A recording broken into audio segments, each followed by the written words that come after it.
Hello, everyone, and welcome to the Rundown, where we talk about 2A news and conservative views. I will be your host today, Craig DeLuz, coming at you from the West Coast, the left coast, behind the Iron Curtain, otherwise known as the Sierras. But as we all know, I do not do this program by myself. That's right. My name is Mike Piroworski, coming to you live from the East Coast. That makes me the co-host with the most from the coast with the most here on the Rundown. 2A views, conservative news, and Craig, how is day 4 of the hostage situation going for you? Day 4 is actually going quite well thus far. You know, one of the interesting things about when you start to hit the holidays is it becomes a lot harder to get a hold of folks. So a lot of projects that you're supposed to be working on, well, you may or may not be moving on them. So it gives you a little bit more downtime or recreational time once you finally settle on the fact that, yeah, you're probably not going to reach anybody until after the new year. Yeah, very true. Or they're going to call you at some appropriate time because when you get to this time of year, the days of the week don't matter at all. Everybody goes on break, and it's just like, hey, I called you. Yeah, you're like, it's Sunday at 8 p.m., dude. Like, oh, sorry. No big deal. Oh, right as you finally settled in and you decide, I think I'll have myself a nice little adult eggnog.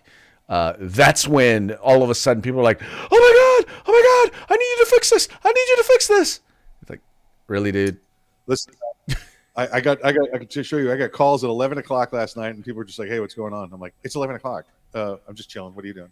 But you mentioned eggnog. Let me give you a little pro tip here. When you make your morning cereal, put your milk in there, but make it about 3/4 milk and about 1/4 eggnog. Enjoy that. Interesting. Interesting to say the least. I guess that probably works if you're not using sweetened cereal. Why? You don't like sugar? No, I don't eat a lot of cereal anymore. So it's a balanced breakfast of milk and cereal. Right. I mean, you probably should eat the Fruity Pebbles every morning. Maybe have yourself some of that Mucus Flakes stuff. Something a little more healthy. That's it. Right. Well, me personally, I'm a little bit more into breakfast sandwiches and stuff like that there. Yeah, it's too much. That's too much. Like I said, get you some the Mucus Flakes or the Bark Squares or whatever the hell it is. The stuff Mucus Flakes or Bark Squares. That's it. Oh, yeah. No, the only really healthy cereal that I really enjoy is Grape Nuts. Go figure. Actually, Grape Nuts and eggnog actually does sound like it'd be good. When you're eating your yogurt, mix a little bit of Grape Nuts in there, give it a little texture. Now that is a bomb idea. That I've done that. Definitely works. But yep. Actually, it's put a little cayenne pepper in there too, just a little bit of tang to it. Cayenne pepper. All right, I might have to try that. I'm not a big cayenne pepper fan with my yogurt, but I've never known you on the dietary track to be wrong when it comes to flavoring. There you go. I am quite flavorful. Your ideas, not necessarily you. Oh, gotcha. All right. Before we get into the program today, let's give that shout out to our sponsors. Let's do it. Let's hello to our good friends at Hitman Industries. That's hitmanindustries.net, hitmanindustries.net. If you got yourself an AR in the past 5 years or so, you probably got one of their barrels and don't even know it. Well, now you can go get yourself a barrel for your own build or re-barrel your current rifle. It's hitmanindustries.net. Let's say hello to good friends over at the California Republican Assembly. These guys are the ones helping select your candidates for the future there in California. So get involved with the California's future today. It's the California Republican Assembly. And if you want some awesome field gear, tactical gear, hunting gear, combat gear, hiking gear, whatever it happens to be, go to uscombatgear.com. And of course, it's not too late. You've still got time. You want to get yourself some awesome presents, some tactical holsters, concealed holsters, handmade, veteran-owned and operated. It's Hawg Holsters, HAWG Holsters, hogholsters.com. And make sure you give them the discount code, The Rundown, all caps, no spaces, all one word. And you get yourself some awesome stuff for a great price. Folks, once again, these are our sponsors. They bring us to you so that we can bring you to them. If you support us, do us a favor, support them. Go ahead and visit their websites. The links are in the description to this program, so it's just a click away. Check them out. If you like what you see, spend some money with them, and make sure you tell them that it was the guys over at The Rundown that sent you. Also, make sure, if you haven't done so, please like, share, subscribe, and tell your friends about The Rundown. Tell them, look, if you want to listen to us, wherever you get your podcasts, you can find us. If you want to watch us, wherever you watch video, you can watch us, whether it's Spotify, YouTube, Facebook, also OpsLens, a great app to have if you want to listen to, if you want to watch a number of different programs on the Second Amendment, on liberty, and on freedom. Make sure you download OpsLens as well. Well, however you watch, however you partake, please make sure to partake and encourage your friends to do the same. There you go. And that will bring us to our first story of the day. Now, I have memories as a young lad going to Disney. Here in California, we have Disneyland. There in Florida, they have Disney World. And one of the more popular rides, one of the longer lasting rides that have been there for forever is this ride called Splash Mountain, which is basically, it's a water ride. Anyway, this ride has actually now been deemed to be racist. And interestingly, a Florida congressman has spoken out. His name is, he's a Florida representative. His name is Byron Donalds. He's basically spoken out. He's basically spoken out. It's like, wait a minute. Why is this ride considered to be racist? Well, Mike, it actually had to go and do a little bit of research because I don't remember anything racist being in the ride anytime I went. And I went as a kid. I took my kids and taken my granddaughter. I don't remember anything about the ride being racist, but evidently the ride is based on a movie called Song of the South, which Right. Evidently is so racist, and I've never seen the movie, but evidently is so racist that Disney won't even play it. Well, and we all know that Disney is, they're kind of woke. So now they want to change the ride. They want to remove it, and they want to now make it kind of Tiana. They want to make it, theme it after Tiana, which is from the movie The Frog and the Princess. And they kind of want to retheme the entire ride and basically just get rid of Splash Mountain.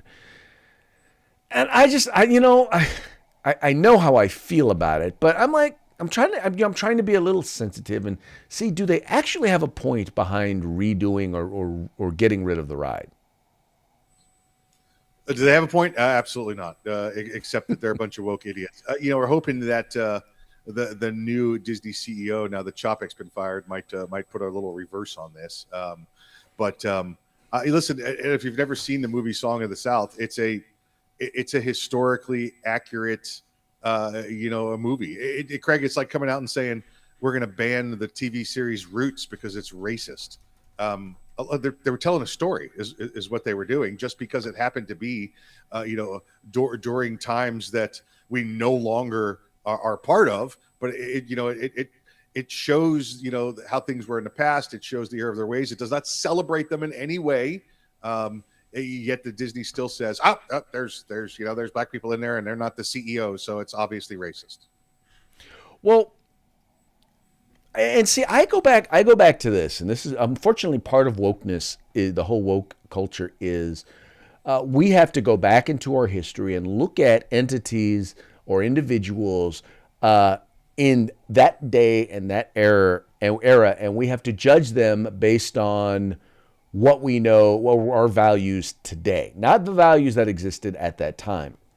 What I find to be interesting is, all right, so let's say it's racist. Let's say the movie is racist, or the ride is based on a movie that was racist at the time. Even if they've removed all vestiges of any sort of racism, if none of that exists in the ride, why are we not allowed to judge the ride based on what it is today rather than what it is based on? Because if we're going to use that standard, then we need to shut down and eliminate the Democratic Party. because the Democratic Party is based in racism. They were the ones who fought against freeing slaves. I mean, they fought to retain slavery in these United States. It was the Democratic Party that instituted Jim Crow laws, that created the Southern bloc of states that fought against the 1964 Civil Rights Act and the creation of equality in these United States. It's in the Democratic Party that the Ku Klux Klan was founded. I mean, by all accounts, the roots and the foundation and the history of the Democratic Party is replete with racism. So therefore, we ought to eliminate that. Oh, wait, here's a better one. How about we get rid of labor unions? See, labor unions were started as a way in which to keep newly freed black slaves from taking the jobs of white Northerners. Because as they were freed, they were coming up, they were willing to work for less. So they created labor unions in order to freeze them out from being able to work. So we ought to get rid of all labor unions because guess what? They were founded in racism. I mean, Mike, I could go on and on, but I think I've made my point, right? Yeah. The only thing I would add is that we should end women's suffrage, right? If we want to be historically accurate. And by the way, nobody wants to see these women suffraging like that, you know? Anyway, I think that we have this kind of this present-ism, right? And we have this set of moral values that are so morally superior. And it's really, quite frankly, based on what we know now. So we're willing to eat no matter what value something in history may have or something in the past may have.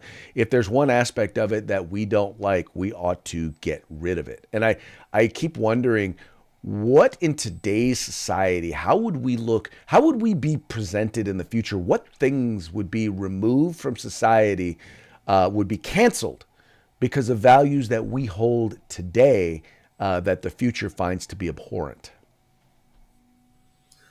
You know, there's two that I can think of on the military history side, Craig, and they go both in the opposite direction. Is we know, and we've known for years and years, thanks to their memoirs, that when Japan was considering invading the west coast of the United States after Pearl Harbor, when they were on the roll, that Hirohito said to Emperor Hirohito said to General Yamamoto, "Why don't we invade the west coast of the U.S.?" And Yamamoto's response was, "Because there would be a rifle behind every blade of grass," referring to our Second Amendment. And now you'll have the woke anti-gunners say, "Oh, that never happened. That was never said. Nobody's ever to clarify that." And it's a lie. It's clearly out there in their memoirs. And then the other one, how our government is and used to protect us, right? Our government, our media used to protect us during the Battle of the Bulge when the 101st was surrounded and they asked for General McAuliffe's surrender to the Germans. His reply was the word nuts. Well, you really think his reply was the word nuts? You're a little off base, but that's what the media used to do. So the media has gone completely from protecting us and making sure we get only the good and wholesome things to destroying everything we have because they don't agree with it. Okay, I hear you. I agree with your points. I think it's a little different than what we're talking about here when we're talking about getting rid of things. Because here I'm just talking about getting rid of things based on values from the past. We now want to judge them based on those past values. My example would be, for example, right now we have abortion in many places. We have abortion on demand. If in the future they're able to determine, and science more and more is determining that life begins at an earlier and earlier stage. I mean, much as we look back on the Aztecs who sacrificed children to their gods, what is the future going to look like at us when they look back and they say, man, they're killing babies before they're even born? I mean, what if every president, every politician who supported the idea of killing babies, now all of a sudden we're going to wipe them off the earth, we're going to wipe them, remove them from history or anything like that, simply because they supported the idea of abortion? I mean, that's the sort of stuff that I'm talking about. Or the politicians who support the idea of, gender reassignment surgery for minors, right? I mean, once again, in future society, when we start to understand some of these things, what if politicians are judged based on that, based on those future values? I think the left would lose their minds. Yeah, listen, just for for clarification purposes, the Aztecs you mentioned with the sacrificing their kids. If it was at an Aztec restaurant and it was Aztec kids running around yelling and screaming and the Aztec parents not doing everything, I'm all right with sacrificing those Aztec kids. Okay. On that note, it's kind of a morbid note, but okay. I'll give you that one. You know that one of the things we really enjoy talking about here on the rundown are Soros-backed DAs, because if there was ever an example of wokeness gone awry and the direct impact that it has on society, it would be Soros-backed DAs. And I bring this up because there was a district attorney who, how do I want to put this? Well, I'll show you the story. So there was an instance where an individual raped, and there's no other way to put this, but raped a 10-year-old child, 11-year-old child, right? And the federal prosecutor, this is in Virginia of all places, the federal prosecutor messed up the case, right? In other words, he held on to evidence and didn't share it in time. And so he was forced to take a plea deal, which basically gave this child rapist, an individual who sodomized an 11-year-old, right? Let me bring down the picture. This guy right here, that guy right there, Steve Descano, Fairfax County District Attorney. He wound up giving this child rapist time served was the plea deal that he wound up giving this child rapist. And so as a result, the mother is suing him and suing the county. Yeah, once again, right, and he's going to hide behind unlimited immunity because he's doing his job, and that's the defense he's going to use. Unlike law enforcement officers that only get qualified immunity, this is a tragedy. This guy should be gone. This guy's like you said, a Soros-backed election district attorney. In fact, Craig, I believe you said it was a district attorney's gone awry. I just would like to point out that sometimes awry is a good thing. So there we go. On that note, what gets me is I'll bet you that he, like most of the Soros-backed district attorneys, number one, he's letting criminals back out on the street, and here's clear evidence of a violent criminal being let out on the street as a result of his ineptness or basically lack of recognition of the importance of actually, putting criminals in jail. But I'll bet you he spent a lot of time going after employers, going after people who he believes are ruining the environment. I'll bet he spends a lot of time seeking equity, right? I bet you spent some time suing people because they misgendered somebody, but not actually enforcing the law. Oh, and when he does, it's going to be things like enforcing it on their unconstitutional gun laws that they passed under the last governor, and going after those people because of the anti-gun agenda that comes with the Soros money. Right. Yeah. Here's the thing, folks. If you want to have an idea of whether or not someone working in law enforcement, whether it is a police chief, a sheriff, or a district attorney or attorney, look, if they're talking about social justice more than they're talking about justice, yeah, that's not someone that you want to support. If they're talking about equity more than they're talking about accountability, yeah, nope. That's a person that needs to needs to go. If they're talking about climate change instead of locking up criminals, that is not a person that you want enforcing your laws, because those are the people who they have a political agenda that has absolutely nothing to do with enforcing the law or criminal justice system. So you don't want them in the criminal justice system at all. Absolutely correct. Absolutely correct. You get them out, get them gone, no matter what way it happens to be. Whether it's recall, out west, or waiting for the election and campaigning against them, get them gone. Well, and let me tell you something. Just because, and I will say this, just because they are a Democrat does not mean that they cannot be a good DA or a good sheriff. I got to tell you, we have a guy who was elected sheriff here in Sacramento County, And I got to admit, I didn't like. He was a former legislator. I had serious concerns about him and his ability. Now, I will tell you, we just did an interview with him with one of my clients, and I could have sworn I was listening to a Republican. It's like all of a sudden, once the D legislator was taken off, all of a sudden the law enforcement officer seemed to arise and come out. So I'm hoping that what I heard is what I actually see as he implements policy. But here's the thing, folks. Once again, if you're not, make sure whoever you decide that you're going to elect to those offices, make sure that they are serious about criminal justice. And I say that because, the sad part is, you had Eric Adams there in New York who was talking a good game and hasn't necessarily lived it. Anyway, I'm probably talking against myself now, but maybe it's just me just hoping and wishing that this sheriff does not wind up being like many of the other Democrat sheriffs that have come out there.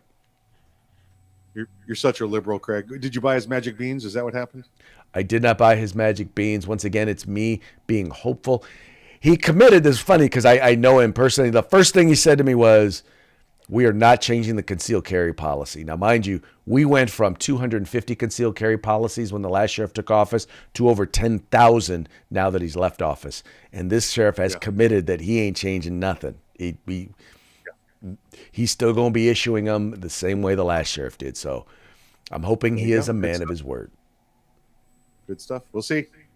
We shall see. We shall see.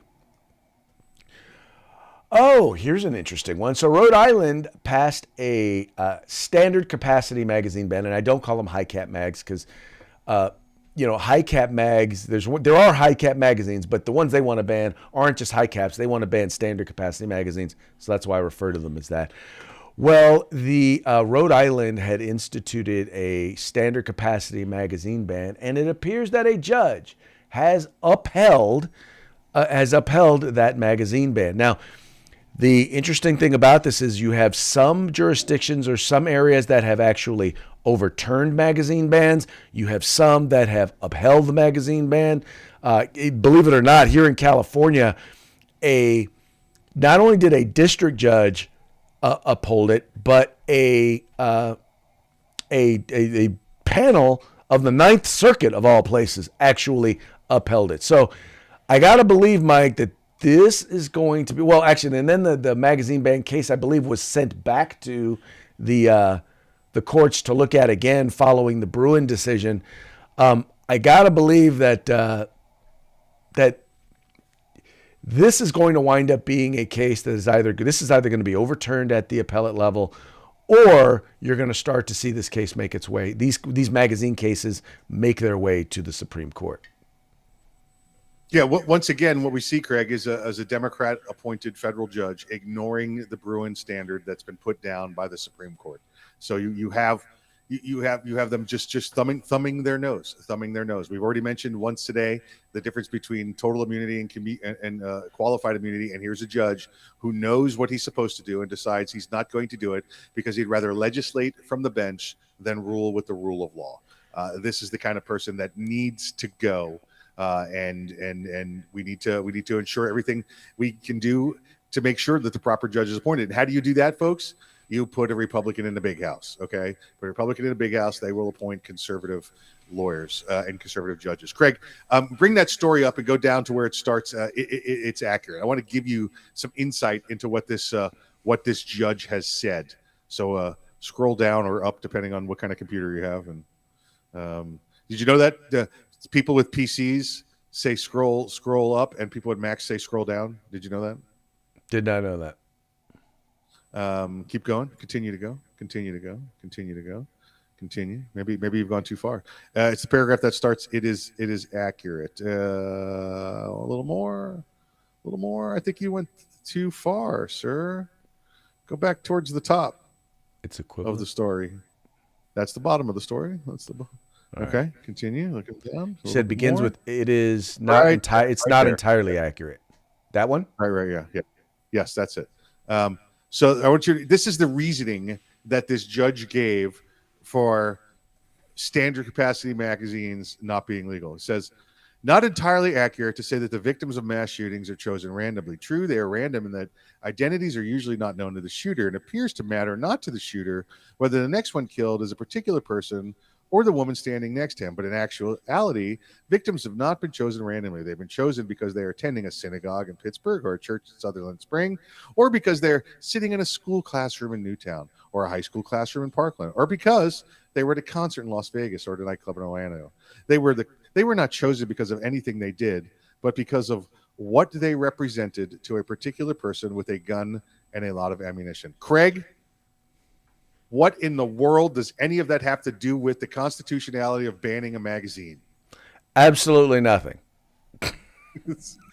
Zero.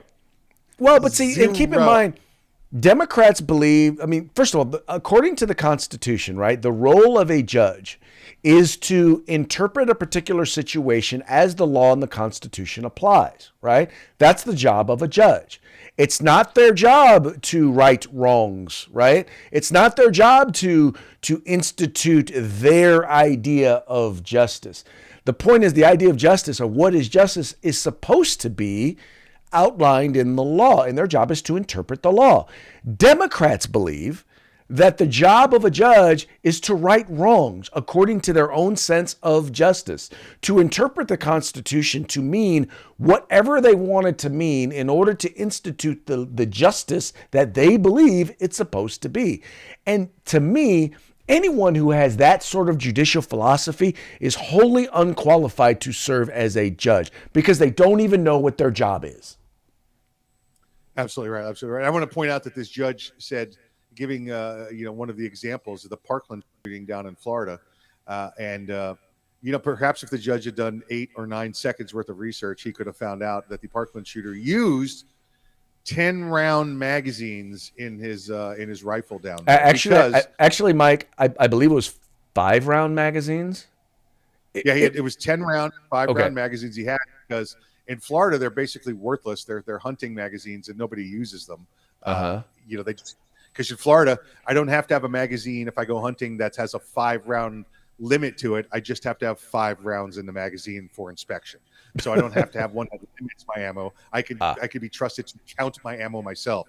So this kid got all these magazines basically for free from the dealer because they're worthless here. And that's what he used during the shooting in Parkland. Right.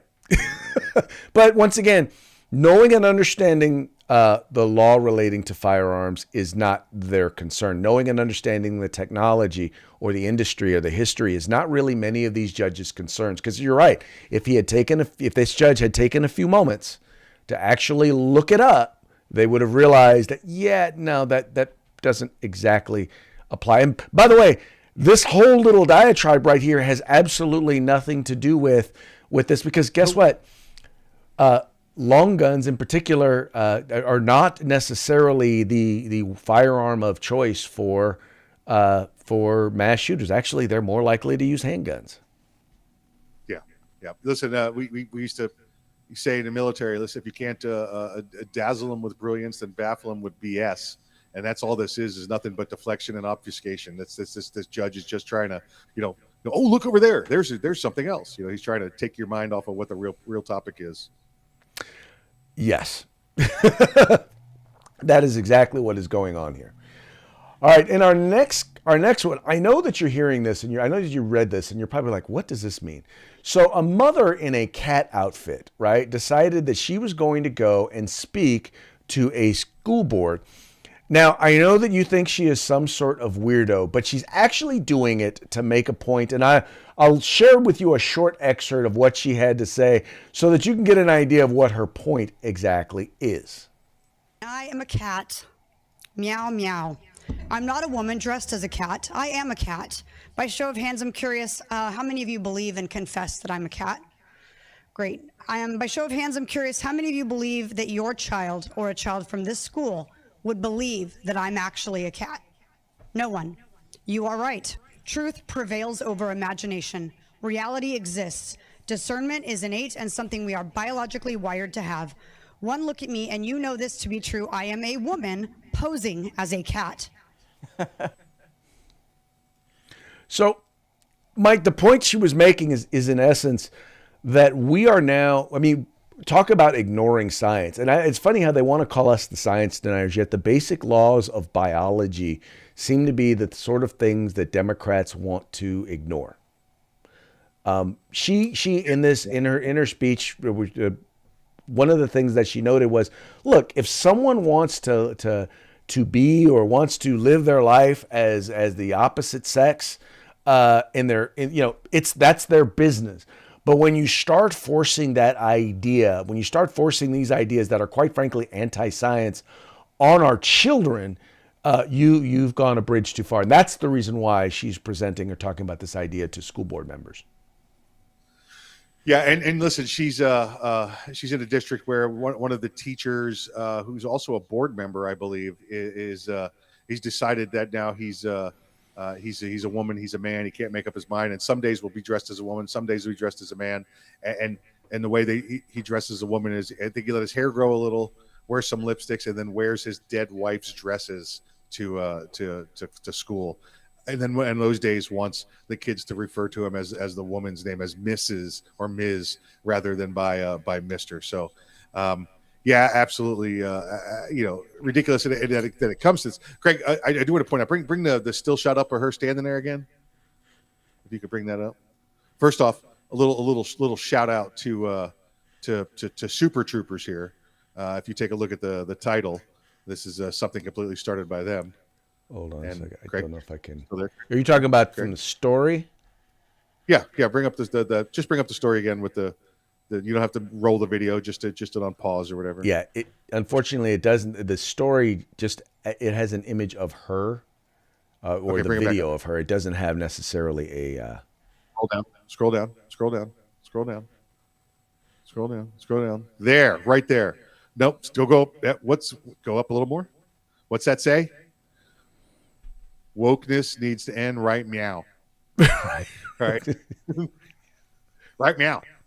You hear me? Right meow. So, little Super Trooper reference that Fox has thrown in there. Oh, and by the way, Craig, betting not the first time she's worn that cat suit. She just had it on. She just had it available. Yep, pretty sure. Fits a little too well, if you know what I mean. She's once again, this is and Mike. The thing that gets me is that people on the left look at conservatives in particular, and they're like, "Well, you're trying to preach morality to me, and this, that, and the other." And I'm like, the funny part is that in nine times out of 10, it's not that we're trying to preach morality onto others. It's they're trying to force their morality on us and on our children. And when we say nah, then we're the bigots, right? When we say, yeah, I don't agree with that. You do you, but no, I'm not going to call that. I don't want that taught to my children, or I in society have a right to say, yeah, I disagree with that. It's them trying to force morality on everyone else, or some people would say force immorality on everyone else. I think people have a right to say no. Yeah, keep your freakiness inside your own house. That's what we say. You want to be weird and do this kind of nonsense and try and not only just be yourself, but try and force that upon everyone else. Just keep that at home. Keep that at home. Yeah. Once again, even in public, as long as we're not talking like offensive, whatever, crazy stuff. But my point, I guess I'm like this. Once again, you do you, but I have a right. As you're doing you, I have a right to do me. And if me being me is like, yeah, no, I don't have to honor that. I don't have to hold that up as a standard to say, look, this is great. No, I don't have to do that. And you trying to force me through my government to do that is just not right. Yeah, what is it? Dave Chappelle said, right? He said he's a African American man, but he identifies now as Chinese, and if he starts talking Chinese and doing crazy stuff, you're going to look at him thinking he's insane. Well, guess what, folks? Guess what? Right, exactly. That is where it will eventually lead. Yep. All right, now we're going to move on to our parting shot for today. Now, this first one for those of you who've partaken of this program for quite a long time, you know that there is an ongoing debate between Popeye's chicken and Chick-fil-A, or as Mike likes to refer to it as, the Lord's chicken versus heathen chicken. Now, exactly right. Yeah. I will say this, and I think this first meme kind of says it all. Heathen chicken is so good. Well, just put it this way. This meme, it says, when Popeye's employee in the back needs a gun, you know the chicken is going to be amazing. And what you've got here is you've got a worker there working at Popeye's chicken, boxing up some chicken, who is armed. She has a nice little, I can't tell what kind of firearm that is on her hip, but she's definitely openly carrying at work. Yeah, absolutely. Listen, and that's the difference between the heathen chicken and the Lord's chicken, right? Is that the heathen chicken you gotta chase around and defend yourself against, and maybe gack one of them chickens to get in the fryer. Whereas the Lord's chicken, it knows its purpose, and it graciously jumps on the grill for your pleasure. They willingly sacrifice themselves. Yeah, that's how it works. Yeah. They are giving chickens. The Lord's chicken are giving chickens. That's it. That chicken gave its life for you. Yeah. Except you got to take out a heathen chicken. Yeah. Well, you got to take. Yeah, they're gonna fight you. They're gonna fight you. Probably, They're gonna fight you. Come at you with a knife or some spurs or something like that. Unlike like we said, the Lord's chicken there. It gave its life to save your cholesterol. There you go. All right, this next one I actually copied and pasted. I got this one from our good friend Rick Ector over at Legally Armed in Detroit, because I want one of these for Christmas. It says, it's basically a post from Rick Ector. It says, "Dear Santa, I've been good. I have stared down and called out commie, gun-hating socialists the entire year. This is what I want for Christmas. True story." You want to describe this, Mike, for the folks who are watching, who are just listening to the program? Yeah, this would make all 1930s gangsters very proud. It's a guitar case with hard foam in it, cut out for appears to be AR pistol, pair of Glocks, maybe a bunch of ammunition, some brass knuckles, magazines. I think I see a couple of knives in there as well. So it actually looks like, Craig, the first time, if you recall, we went to SHOT Show and took a case like this and opened it up and had 23 guns in it. Yes. Good stuff. All right, and now this last one is in honor of Mike's idea yesterday, if you were watching, where he wanted to, since we do have a number of programs and media things that we do together, he wanted to put together the Deleuze Piwowarski Media, or DP Media. That's right. I think it just works. DP is for me. We got our own slogan now and everything. Make some T-shirts up on this. We'll wear them at SHOT Show. We'll get some recognition. I think it'll work out well. Yeah, I'm still not sure I'm cool with that one, but okay, we'll go with it. Okay. All right. All right, folks. Well, hey, that's going to be it for today, except for the final shout out for the day, at least, to our sponsors. That's it. Let's say hello to our good friends at Hitman Industries, hitmanindustries.net. They've got rifle and pistol caliber barrels, rifle and pistol length available for you. So hit them up at hitmanindustries.net. California Republican Assembly. Go ahead and make a difference in California's future today. Reach out to them and help pick who your next choices for legislators and all politicians are there in California. If you want some awesome field gear, tactical gear, go to uscombatgear.com. And again, go online to Hog Holsters, HAWG Holsters, hogholsters.com. Get yourself the best tactical concealed holsters out there, handmade, veteran-owned, and use the discount code The Rundown, all caps, no spaces, and get you some presents in time for Christmas. Folks, once again, these are our sponsors. They bring us to you, so we can bring you to them. Do us a favor, visit them. Just follow the links in the description of the program, and make sure you let them know that the guys over at The Rundown sent you. And with that, we are going to call it a day, and we'll be back tomorrow on Freedback Friday. We very much appreciate you tuning in. We appreciate you liking and sharing the program and encouraging your friends to do the same. Hasta mañana.